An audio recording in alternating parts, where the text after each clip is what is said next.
Noite de ontem, a nossa mentora espiritual, Joana de Ângeles, escreveu a mensagem natalina. Há 70 anos, no mês de setembro, ela escreve uma mensagem a respeito do Natal. O título da mensagem que digitamos hoje é Glórias do Natal. Ela faz uma análise sociológica e política daquela oportunidade e a chegada inesperada de Jesus para inaugurar, em plena civilização bárbara, o período de cultura afetiva. E no salto quântico literário, ela diz que vivemos hoje quase que os mesmos dias. Naquela ocasião, o Império Romano dominava praticamente o mundo conhecido. Hoje, as grandes potências governam-nos direta ou indiretamente. Havia guerra também hoje. Havia a epidemia de Otaviano, uma peste também hoje. Havia o suborno, a degradação, a ditadura dos maus princípios, também hoje. E então aqueles são dias semelhantes aos nossos, havendo uma pouca evolução de natureza ético-moral. As criaturas variamos de biótipo, mas perseveramos nos mesmos costumes dos quais ainda não conseguimos libertar-nos. Temos um verniz de cultura, de ética, de civilização. Mas a nossa realidade está muito longe desta grande horizontal tecnológica, científica, que nos fascina como o ápice da criação. Aliás, na expressão psicanalítica de Freud, nós não somos o anjo, somos mais uma aberração, governado, cada um de nós, mais pelos instintos do que pela razão. Veio Jesus e conseguiu sensibilizar o mundo. Nossos velhos hábitos estabeleceram normativas logo depois que nada tinham a ver com a pureza do seu evangelho. No dia 13 de julho do ano 313, o então imperador estabeleceu que a religião ia fazer parte do império e Roma pagã transformou-se em Roma cristã. E, por consequência, ao invés de vivermos o cristianismo, vivemos uma doutrina teológica intitulada Católica Apostólica Romana. Dentro dessa colocação, surgiram dogmas, teologias, leis, um grande número delas fixado no pensamento de Paulo de Tarso, que havia sido rabino, legislador, e que procurou normalizar todas as questões dos costumes, até se era imoral ou não a mulher cortar o cabelo, se era imoral ou não o homem fazer a barba, porque no Oriente a tradição mantinha a barba. Os romanos quebraram a tradição. Todos eles apresentavam-se, na maioria das vezes, na cultura romana, com a face despida de pelos. Mas a religião dominante estabeleceu o cuidado dessa natureza, como o muçulmano, a respeito de cobrir o cabelo tanto do homem como da mulher, porque o cabelo, é sensual.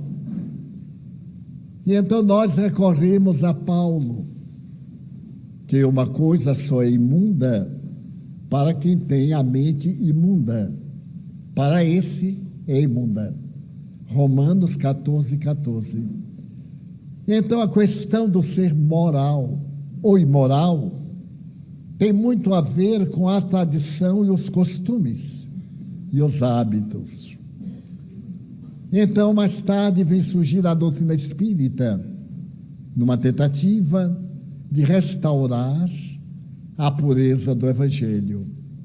Antes disso, em vários períodos da humanidade, surgiram apóstolos que se encarregaram de lutar contra os malefícios da Santa Inquisição, das Cruzadas, que eram movimentos políticos dominadores e cuja fé violentava a própria cultura da fé, era imposta. O outro tem que crer, mesmo que isso lhe violente a razão. Era chamada a fé cega. Por volta do século XVI, 3 grandes pensadores desejaram libertar a pesquisa científica do totalitarismo da religião. Nós vimos Galileu ser levado ao ridículo octogenário, porque se atreveu a dizer que a Terra era redonda. Mais tarde, Laplace, por volta do século XIX, escreverá uma obra monumental a respeito da esferosidade da Terra e do planeta no espaço. Um livro com 600 páginas. E Napoleão Bonaparte, que era o imperador, em um banquete oferecido a Laplace, teve a ocasião de manter o seguinte diálogo: Monsieur Laplace, eu li o seu livro de ponta a ponta, mas em uma página sequer o senhor fala sobre Deus.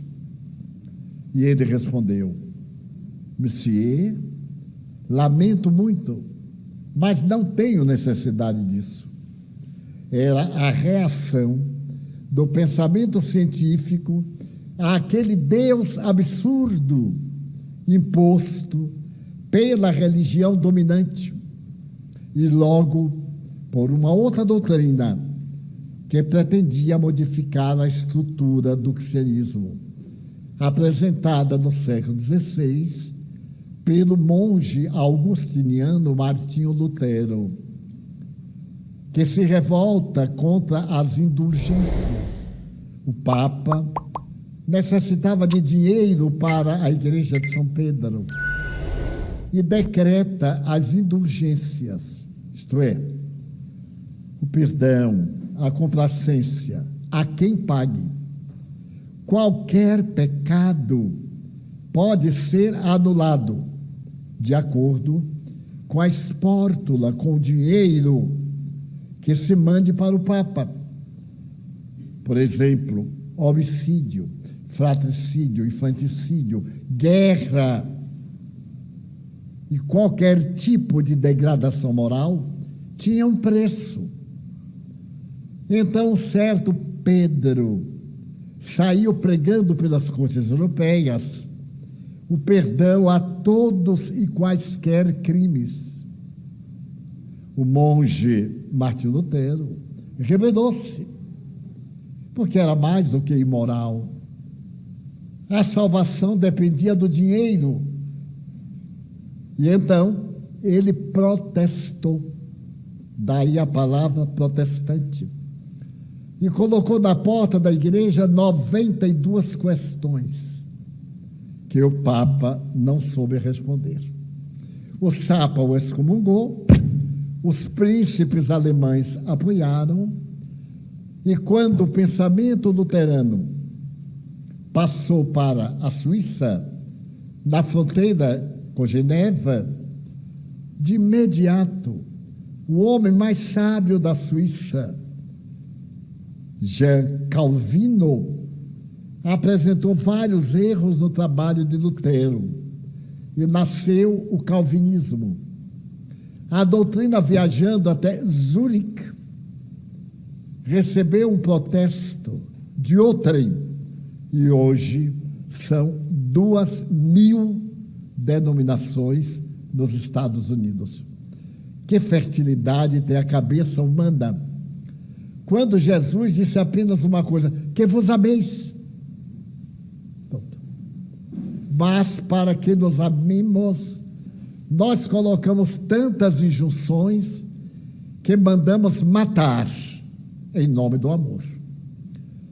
Então a história, que não vem aqui ao caso, é uma colcha de retalhos de problemas religiosos, chegando a ponto de a igreja ser mais forte do que Jesus. Porque a partir de 1880, no grande concílio ecumênico, o Papa foi nomeado como infalível, nomeado pelos cardeais. É tudo jogo de interesse. E se tornou infalível. Em 80 cardeais, apenas um discrepou e fez um grande discurso. Claro, foi excomungado e se manteve o Papa até hoje, apesar da nobreza dos últimos papas, a partir de Pio XII, até agora, o Papa argentino. O que ele falar em matéria de fé é infalível, nem Deus pode modificar. Me dá vontade de rir, porque o efeito é maior do que a causa. Nós dissemos para Deus: olha lá, negativo, senão a gente derruba daí já. Então vieram os espíritos que não têm medo de ninguém. Quando o Papa João Paulo II estava celebrando no Vaticano, uma jovem milanesa entrou no transe em plena missa e a retiraram da igreja.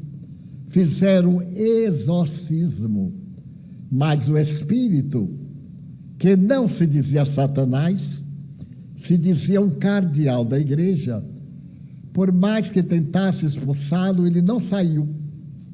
O próprio João Paulo II veio até a parte exterior da igreja, sob as arcadas imensas, e tentou dialogar, expulsar, e o espírito também não saiu, porque eles são à vontade de lá para cá, já que este é um planeta de efeitos. O mundo da causa é paranormal, é metafísica, é extracerebral.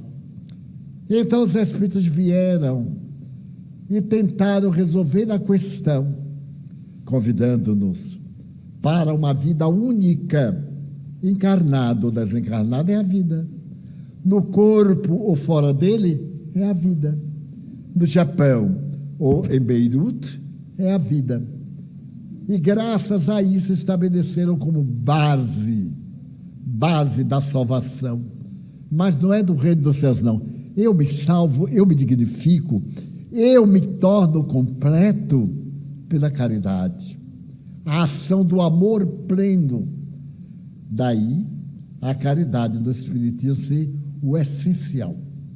A caridade física, em países onde os governos não cumprem seus deveres, por exemplo, nos países nórdicos, não se pode fazer caridade, porque não existem problemas socioeconômicos. Quando eu fui proferir a primeira conferência na Dinamarca e falei sobre caridade, tive que explicar demoradamente, porque não tem pobre. Na Finlândia, não tem pobre. Na Suécia, não tem pobre econômico, tem pobres morais. Piores. A devassidão, a drogadição. Daí a caridade deixa de ser da comida. mas da dignidade. Transformar os indivíduos de pedintes em trabalhadores, de miseráveis em cidadãos. Essa é a caridade. Daí, toda e qualquer instituição espírita, a primeira preocupação é a caridade, com os desencarnados que nos perturbam, que nos afligem, que nos cobram o mal que lhes fizemos. São as comunicações mediúnicas, as sessões chamadas de desobsessão, aquelas nas quais dialogamos com os espíritos perversos, com os espíritos ignorantes, com os espíritos ainda materializados, angustiados, pensando que estão presos na matéria. São as nossas reuniões ditas de caridade, porque os libertamos.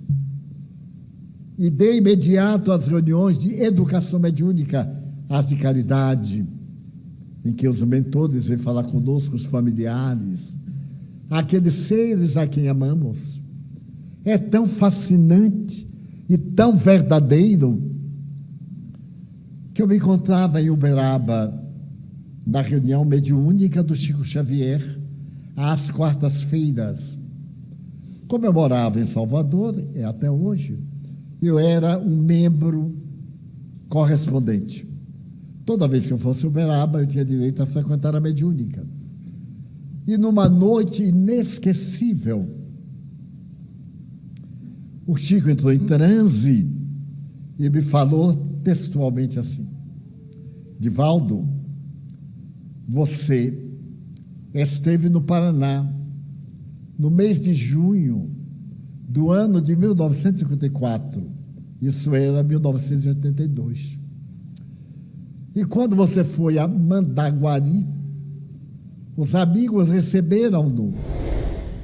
E aí você estava saindo do campo de aviação, porque não tinha aeroporto, era um avião Douglas. E você disse aos amigos dessa viagem: eu senti a companhia do espírito Lins de Vasconcelos. E à medida que ele foi falando, eu recordei uma coisa que fazia tantos anos, e o momento de uma conversação menos grave. E depois que ele anunciou, ele fez uma pausa muito técnica e perguntou assim: você os viu? Eu disse: Senhor, eu os vi. E o senhor também, que estava lá, deve ter os visto. O Espírito sorriu e me disse: pois é, você viu-os a eles, mas a mim você não me viu. Você viu? Eu disse: não, senhor. Tanto assim que não me referi. Eu disse: pois é. Eu sou o bispo Dom fulano de tal, da cidade tal, próxima a Mandaguari, porém no estado de São Paulo. E a minha tarefa é prejudicar você. Eu odeio, assim, bem calmo, desses ódios calmos, né? Porque tem o ódio histérico e tem o ódio calmo, gelado. Eu odeio. Nós temos uma dívida de 1884. Eu procurei ver, não me lembrei. Essa eu não consegui lembrar. E então eu tenho a tarefa de impedir o desenvolvimento das suas divulgações espíritas, principalmente naquela região que é minha. Eu ali continuo, como Sua Excelência, o senhor bispo, fulano de tal. Eu fiquei estarrecido, porque jamais eu poderia imaginar que alguém iria se preocupar com aquilo que eu fazia, divulgar bom ânimo, narrar histórias, convidar pessoas a que se modificassem, divulgando naturalmente a doutrina que eu esposava. Então, quem ficou agora no estado quase de choque fui eu, porque o espiritismo incorporado do Chico, nesse tempo o Chico Xavier era gordinho, e o gordinho é lindo quando se senta, porque era banha por todo lugar da cadeira. O magro não, fica aquela coisa seca, aquele galho de árvore. Então ele estava esparramadinho, e eu olhei e vi o bispo. Vi o personagem. Ele disse: agora você me viu, não foi? Eu disse: foi, sim, senhor. Porque eu me concentrei para você ver-me. Eu condensei as energias do meu campo vibratório. Olha que rolo! Do meu campo vibratório, e você entrou na minha onda. Eu digo: nossa, que complicado, mas o que importava para mim é que estava vendo. Sobre a mesa havia um vaso com muitos lápis apontados para Chico psicografar. Ele pegou um lápis, levou à boca e fumou, literalmente, porque produziu fumaça. E eu disse assim: senhor bispo, não abandonou o vício, hein? Me aproveitei, eu não sou de me vingar. Eu só procurei descontar um pouquinho. Ele disse: é para você ver que eu ainda sou mais físico do que espiritual. E ele disse: é uma pena, mas eu vou matar você. Eu digo: é natural. A morte é um fenômeno biológico, vai acontecer comigo, como com todo mundo. E o senhor vai ter a vanglória de achar que foi o senhor, mas não foi não. Nem se preocupe que eu não me impressiono. Não tenho medo de morrer, não tenho medo de espírito. Sou uma pessoa que não tem medo. Viajo a sós pelo mundo inteiro. Eu já havia viajado 50 países naquela época. Já havia proferido palestra em quase 30 idiomas diferentes, com intérpretes. Então o senhor não me assusta. Meus amigos, acreditem se quiser, não muda nada. Então eu vou lhe dar uma demonstração. Você lembra da rua Marquês de Abrantes, número 19, apartamento 1212? Eu lembrei imediatamente. Eu me hospedei nesse apartamento 30 anos. Era a residência de uma funcionária do Banco do Brasil. Naquela época havia 2 funcionárias apenas do Banco do Brasil. Dona Celeste Mota e Dona Amélia, que residiam naquele prédio do Banco do Brasil, do Rio de Janeiro. E eu era hóspede da Celeste. Então o espírito parou, sorriu sarcástico e disse: nesse tempo, lá no Rio, Dona Elizabeth Kittmann era a organizadora das suas conferências, reservava os auditórios, fazia divulgação antecipada. E eu chegava, proferia as palestras, voltava a Salvador. E nós tínhamos um movimento, inclusive, os amigos da Mansão do Caminho, fichados, que contribuíam, padrinhos das nossas crianças, que nos ajudavam a mantê-las. Nós chegamos a ter 130 crianças de uma vez, e mais de 10 adultos para nos ajudarem. E mantê-los necessitávamos de ajuda. Os padrinhos colaboravam. Foi um período próprio para a mentalidade da época. E ele me disse: estou certo? Eu digo: está, sim, senhor. Pois bem, no dia X, eu já não me lembro, pela manhã, você estava conversando com Dona Celeste na hora do café. E ela estava muito magoada com você. Eu procurei reviver e não me lembrava. Eu disse: mas se ela estava magoada, não demonstrou. Como é que você se hospeda na casa de alguém que está magoado com ele? É falta de dignidade. Na hora que percebeu a mágoa, pega a sua escova de dentes e vai embora. Mas aí eu procurei lembrar e ele disse: sabe por quê? Por uma questão que você nunca percebeu. Eu disse: realmente não percebi. Era ciúme. Você sabe como são as mulheres? Eu disse: não sei não, senhor. Eu sou solteiro. Ai, o espírito riu, não aguentou. Porque olha que aguentar a mim não é fácil. Então, uma tinha ciúme da outra. E eu, como idiota, nunca notei. Porque mulher tem ciúme, uma matando a outra e rindo, né? Então, como riam muito, se abraçavam muito, se matavam muito, eu nunca notei. E então ele disse, pois é. Naquele dia narrou o incidente que realmente houve. E quando eu percebi, a senhora estava muito lívida, pálida, aquele pavor de morte. Eu me assustei, porque não sabia o que estava passando. Levantei-me, fiquei de pé, e ela também. E então ela começou com um tema muito impróprio. E eu me vi constrangido para dizer o que devia, porque eu vou de mansinho, mas digo o que eu penso. Falei e gerou uma pequena altercação entre nós dois. Eu nunca tinha discutido com ela, mas nesse dia, porque ela fez referência pouco digna à outra, eu tive que ser honesto, dizer, não, senhora, não admito que a senhora fale de minha amiga, como não admito que ninguém fale comigo da senhora.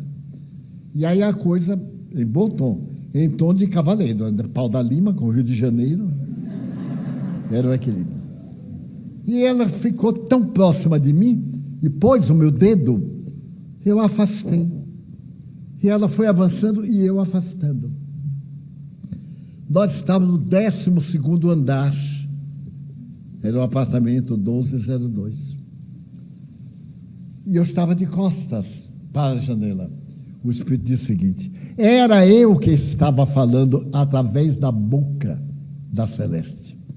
Muita briga entre nós, tem Espírito no meio, viu?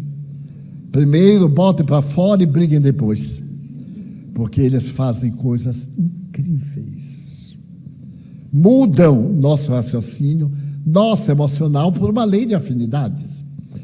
Mas quando estava assim, eu vi uma voz que não identifiquei, dizendo assim, cuidado, porque eu estava bem à janela, qualquer empurrão, eu tomava.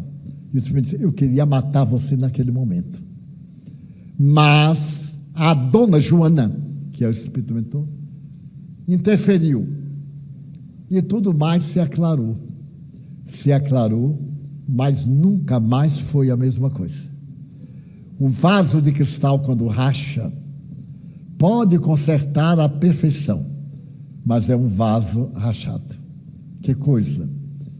Nós continuamos excelentes amigos, até a sua desencarnação, quando eu me mudei, porque primeiro eu matei a anfitriã, tinha que mudar da casa.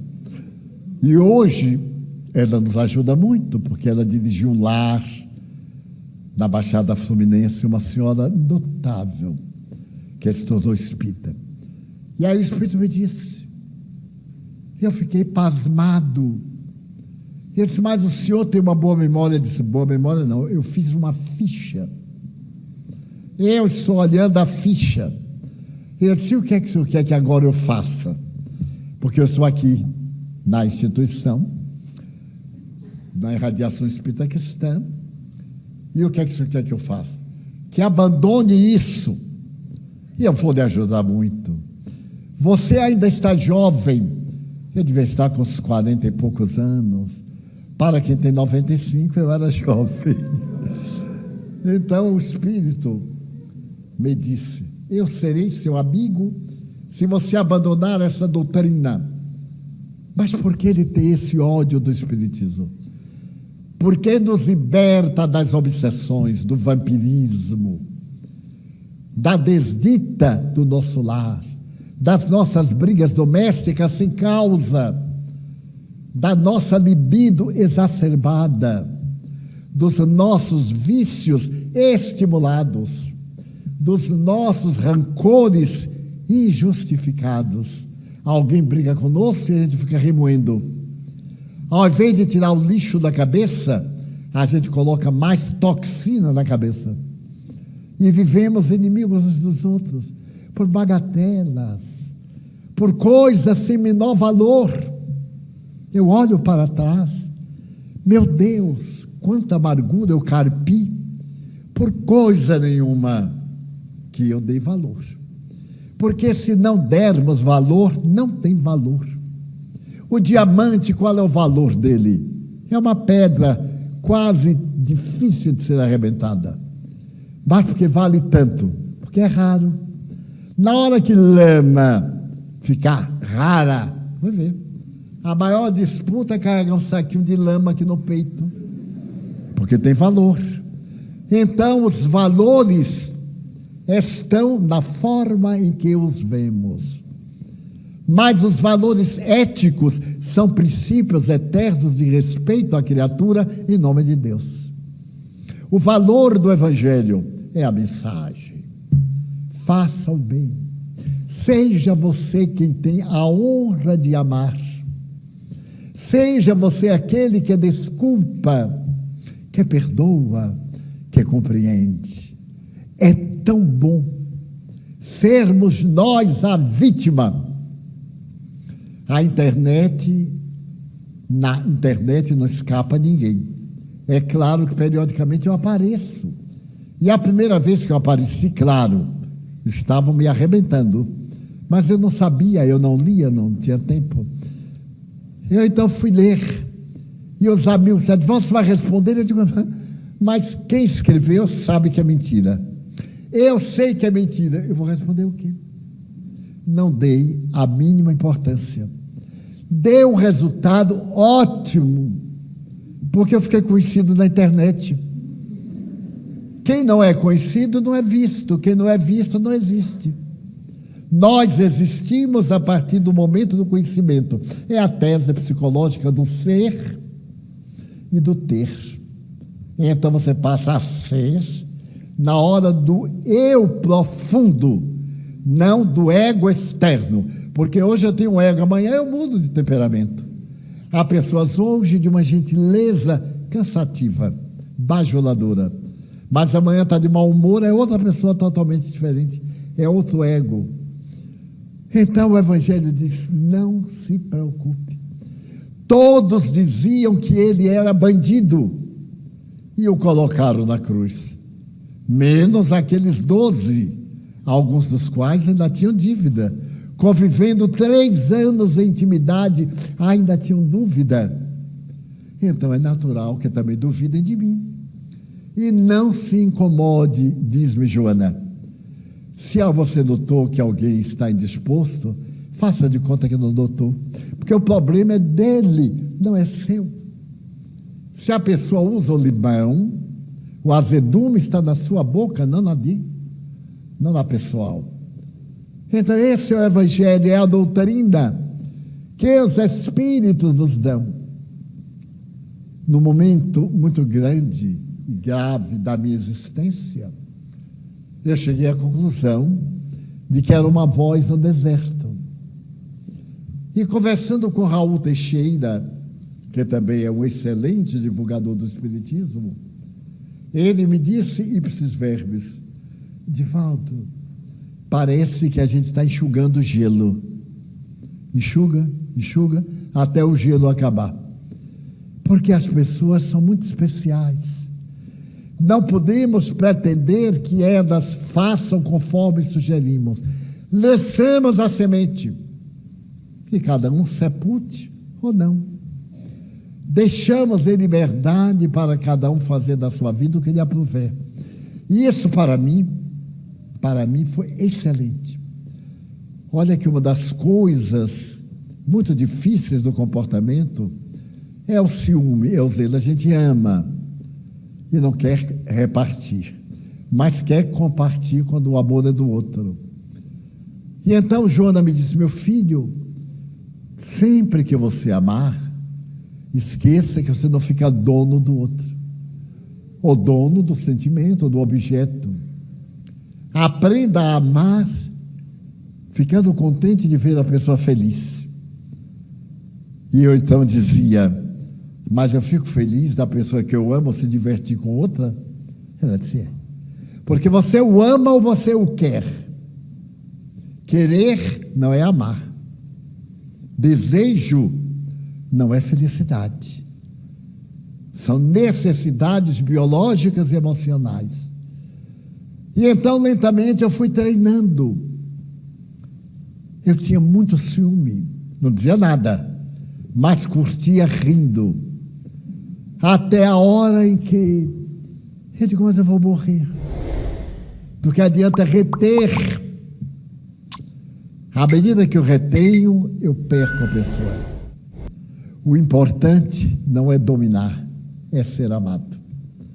E foi mudando. A essa altura do campeonato, como se diz vulgarmente, quantas lições maravilhosas do Evangelho. Porque eu tenho uma vida muito solitária, resido numa casa com pessoas maiores de 60 anos. Aqui só se fala em caridade, em prece, em passe e em comida também, porque a espírita come, que está comendo, e de noite o que é que vai ter, e de noite perguntei, e amanhã de manhã o que é que vai ter? É uma coisa. Às vezes até eu quero fazer um jejuzinho, não deixam, porque bota aquelas coisas fritas, horríveis e saborosas, e a gente se acaba. Mas então que beleza!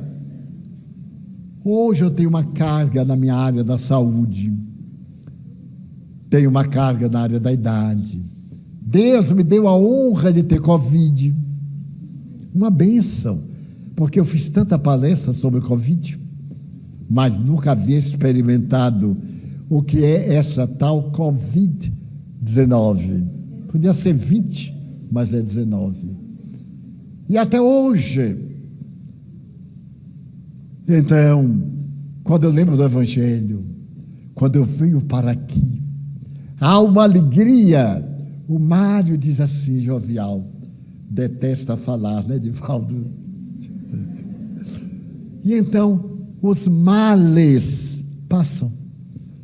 Tudo, quaisquer problemas. Tive parada cardíaca, tive câncer, tive tudo que todo mundo tem. Não me queixei e venci todos. Tive até parada cardíaca, até morte clínica. Olha que chique. Mas impressionante. E não desencarnei. Momento houve que eu fiz testamento, eu acho tão chique. O testamento de Bebete agora, né? Bebete é a Rainha Elizabeth. Já estão brigando, porque um quer o palácio de Sussex. Eu não quero nada, eu amava a ela, não as coisas dela. Então, essa presença da libertação, de vir para aqui, de ver os irmãos, de ouvir a pessoa sofrida. E quantas vezes a pessoa está me contando sua dor, e eu estou dizendo, é exatamente o que eu sinto. E aí eu vou me aconselhar, dando conselho às pessoas. Eu digo, faça o seguinte, e digo para mim, chegar em casa, vai fazer exatamente isso, viu? E a pessoa diz, esse Divaldo é tão difícil. Eu digo, eu sei que é difícil, porque eu também já tentei, mas então eu vejo chegarem os espíritos transparentes, luminosos, como as fadas da Walt Disney, e aplicam passes. Na hora que nós encerramos para os passes, a sala fica com algumas centenas de pirilampos, verdadeira chuva de pirilampos, beneficiando. Vejo em alguns que eles se acoplam no órgão que está doente. E muitos familiares queridos. Eu fui a uma penitenciária. No passado, eu fui a umas 30 penitenciárias do Brasil. E todos os leprosários que havia no Brasil eu visitei. E na hora que eu cheguei, entrei, e um amigo disse, Divaldo, você está vendo muitos obsessores? Eu então disse, não. Estou vendo muitas mães penalizadas com os filhos. Os obsessores vieram antes, empurraram-nos no abismo e agora estão locupletando-se. Mas as mães estão aqui chorando, ajudando, e de fato, eu estava terminando uma conferência na penitenciária do Rio de Janeiro, um domingo pela manhã, e um presidiário estava com o jornal na mão. Naquele tempo era o Diário da Manhã. E eu falei, ele não levantou a vista do jornal o tempo todo. Bem de frente, eram uns 200. Eu fiquei intrigado. O semblante dele era duro, patibular. E eu disse uma coisa engraçada, ele não riu. Eu narrei uma história tensa, ele não se emocionou. Eu fiquei impressionado. Na hora que eu saía com o secretário de segurança, alguém me puxou pela gola. Com muita força eu virei, era ele. Ele disse, ele vai me dar um soco, porque eu fiquei... Então ele me disse assim, seu Divaldo, o senhor vai voltar aqui? Eu disse, não vou voltar nunca mais. Por que não? Ele disse, porque o secretário me convidou para fazer uma palestra para vocês.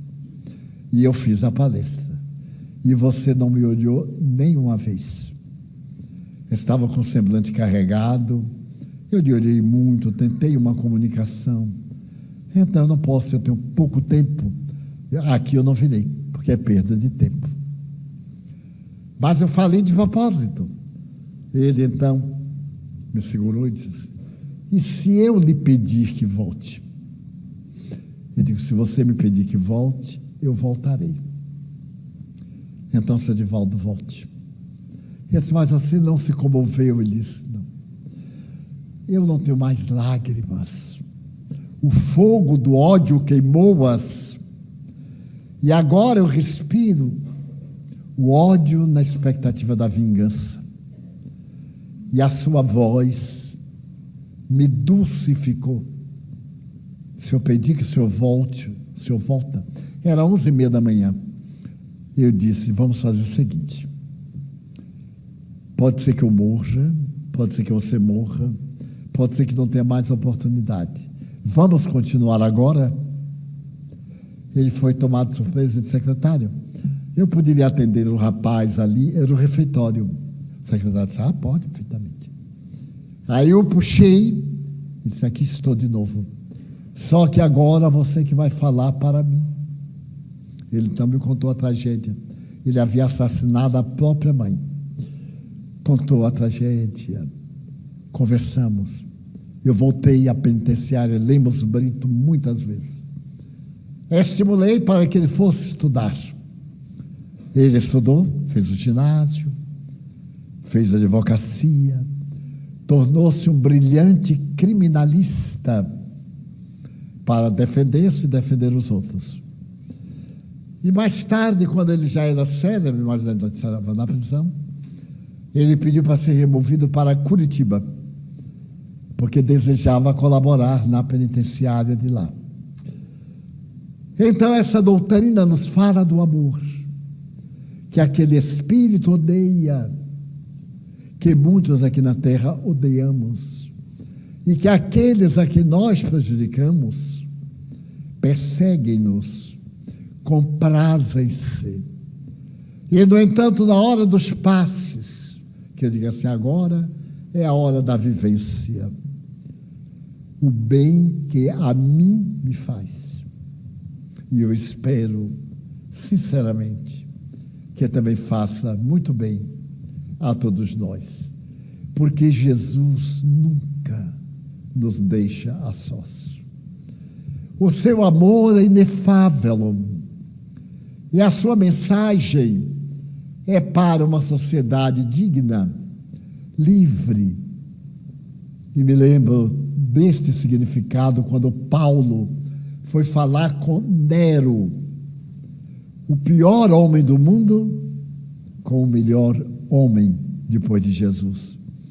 Daquela sala diante da corte decadente de Domício Nero, Popeia, a sua mulher depravada e vulgar, assistiu ao diálogo e depois que Paulo lhes falou, abalou o monstro que mandou retirá-lo. Ficou com medo de mudar. A Popeia disse, Domício, este homem tocou minha alma, mande matá-lo, porque senão ele vai mudar minha alma. Nero mandou matá-lo, para não mudar a sua alma. Mas que importa se mata o corpo, não mata a vida.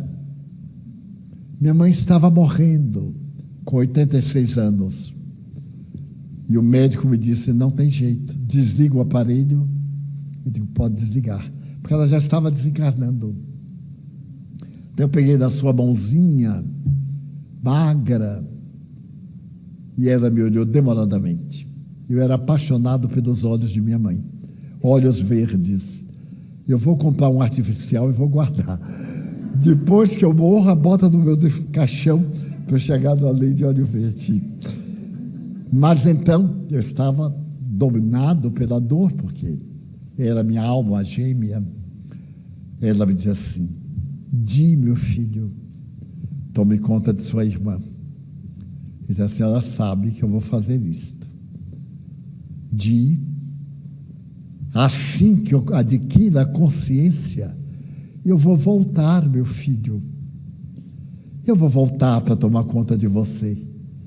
Você é tão sozinho. Eu digo, não, mãe, a senhora está equivocada. Eu tenho uma família enorme. A família que passou pela Mansão do Caminho. E amigos, eu tenho amigos que valem mais do que irmãos. Ela sorriu e disse, apesar disto, quando eu o vejo sozinho, eu pedi a Deus que me dê a alegria de tomar conta de você, dedicar a minha vida a tomar conta de você assim que eu despertar. E aí fiquei olhando. Minha irmã estava do lado, Nilson e eu. Quando o doutor Bezerra de Menezes chegou para desenlaçar, o chamado cordão umbilical. Não existe isso, é fantasia. Não há nenhum cordão umbilical. Há uma ligação com a glândula pineal. Nesta parte que os esoteristas chamam centro ou chakra coronário. É o último a desprender. O espírito desencarna dos pés, ele vai saindo, das extremidades, e a cabeça é o último que sai do modelo do corpo.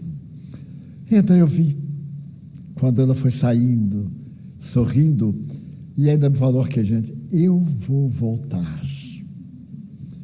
Bom, ela desencarnou, então minha irmã foi vesti-la, preparamos, mas dizer a dor que se sente é uma dor transcendente, não é para chorar, para gritar, para nada, é um punhal invisível que entra no órgão cardíaco e revolve. Então eu vi a grandeza, pela primeira vez eu senti solidão, e tinha o Nilson, minha irmã, os amigos da mansão, os familiares, mas naquele momento éramos eu e a consciência. Sepultamos-la, e daí a dias eu estava na cidade de Castro, perto de Ponta Grossa, no Paraná. Era um domingo pela manhã, 8 dias depois da desencarnação dela. E por interior eu estava abatido, sentia saudade, porque era uma velhinha alegre, simpática, jovial, e eu sentia falta da presença. A dor da morte é essa separação, o físico, a voz quente, bem. E eu estava falando sobre a imortalidade da alma, quando me virei, e ela estava em pé, a uns 5 metros, com o vestido que eu lhe dei. Era um vestido de seda branca com flores azuis. Minha irmã fez o vestido para ela e ela disse, quero ser sepultada com ele. E foi. Aí ela apareceu. Eu tive um choque, porque eu a vi real, material, com o cabelo penteado para trás, a polpa. Ela virou e riu, era linda. Minha mãe era linda, é de família. Aí ela disse assim, diga, meu filho, que ninguém morre. Voltei, meu filho, você nunca mais vai sentir solidão. Aí eu engasguei. Engasguei, fingi uma tosse, porque ninguém está sabendo. E ela disse, fale, console os que têm saudade. Então, eu não sei se mandei brasa ou se mandei mesmo brasa em lenha, mas falei como nunca. E a partir de então, não teve um dia, desde 1972, que ela não me apareça, na hora que eu deito e na hora que eu levanto. E ela é sempre alegrinha. Já orou? Eu digo, mãe, estou chegando agora. Ore. Você não sabe se vai chegar até o entardecer. Eu digo, nossa, que esperança. Na hora que você já orou, meu filho? Mãe, eu saí da sessão, orei. Ore mais. Você vai viajar com o sono e não sabe se vai ver o amanhecer no corpo. Eu, Pai nosso, já que a velha está mandando. Então essa doutrina de amor, é isso que Jesus quer de nós. Nada de fantasia. Ai meu Deus, se me acontecesse eu vou dar uma dúzia de vela. Para que Deus quer uma dúzia de vela? Uma dúzia. Se ainda fosse 1 milhão de velas, mas uma dúzia. Aquelas velas magrinhas de nada. Demos coisas, porque não queremos dar-nos. O Padre Pio, aquele que é santo da Igreja Católica, ele disse assim, todos querem pagar promessas de coisas que não lhes fazem falta. Eu não te prometo nada, mas eu quero apenas pertencer-te. Eu não me dou, eu já te pertenço. É uma coisa mística muito profunda. Santo Agostinho, que era um homem trivial, ao ter o contato com o Cristo, ele disse, tu preenches o vazio do meu existencial. E Santa Teresa d'Ávila, numa obra que é grandiosa na literatura, Mi Vida, é a sua autobiografia. Vivo porque morri para tudo. E pelo fato de estar morta para as coisas, eu vivo só para ti. Não é que vamos abandonar o mundo, isso é uma mística, uma fuga. Viver do mundo, fazer as coisas do mundo, de vez em quando dar uma errada boa, cai bem, quebrar a cabeça, voltar, recomeçar, porque nós somos crianças do conceito da consciência cósmica, e como Deus nos ama, ama também os nossos equívocos. Joana me pede para nunca pronunciar a palavra pecado, porque o pecador tem que ser punido, nem culpa, porque o culpado tem que ser reeducado, mas responsável. Eu sou responsável. Então eu sou responsável pela minha doação ou pela minha não doação à verdade. Daí, na noite de hoje, eu me predispus mentalmente e falei aos espíritos antes de vir, usem-me, falem a algum coração, encaminhe a minha palavra a esperança, a alegria de viver, a anular o mal, a apagar aquilo que é negativo. Só acontece porque estamos vivos. Ai, não me acontece nada, porque está morto. É um cadáver respirando. Nem a morte quer. Não, mas se me acontece, que maravilha, estou vivo. E juntos vamos fazer um Natal de glórias. Primeiro vamos dar-nos um Natal, porque Joana termina a sua mensagem assim: é a tua oportunidade de permitires que ele nasça no teu coração, ou renasça na tua vida, cantando glórias em benefício do mundo. Façamos uma oração íntima, agradecendo os bens da vida e dizendo a Jesus que nós chegamos aqui com uma porção de questões mentais e vamos sair um pouco melhores ante as vibrações afetuosas dos nossos guias, nossos familiares e da Mãe Santíssima que vela por nós. Nós te pedimos, Jesus, por nós próprios,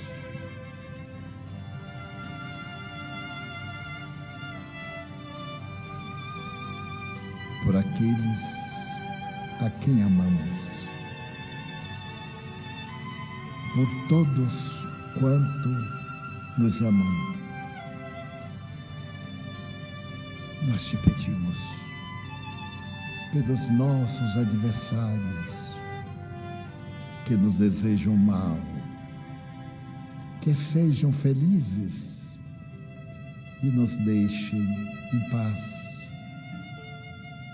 Pela nossa casa querida, aonde procuramos viver as tuas lições. Também te pedimos, em favor dos espíritos maus, que se comprazem nas perseguições ao bem.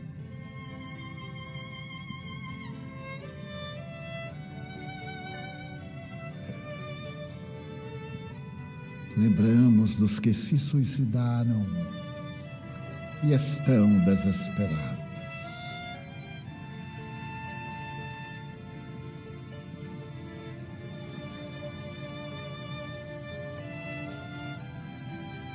Nós te suplicamos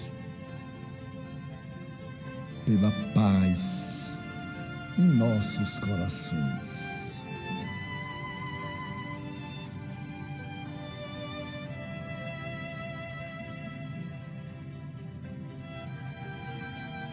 Pela paz em nossa família, pela paz no Brasil e na terra. Abençoa nossa água, torna medicamento salutar para nossas necessidades.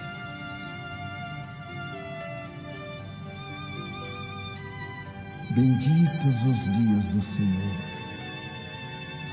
Agradecemos-te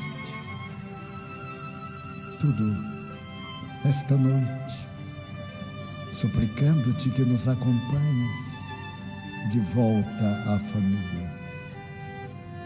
Em teu nome, recordando a paternidade divina e a Mãe Santíssima,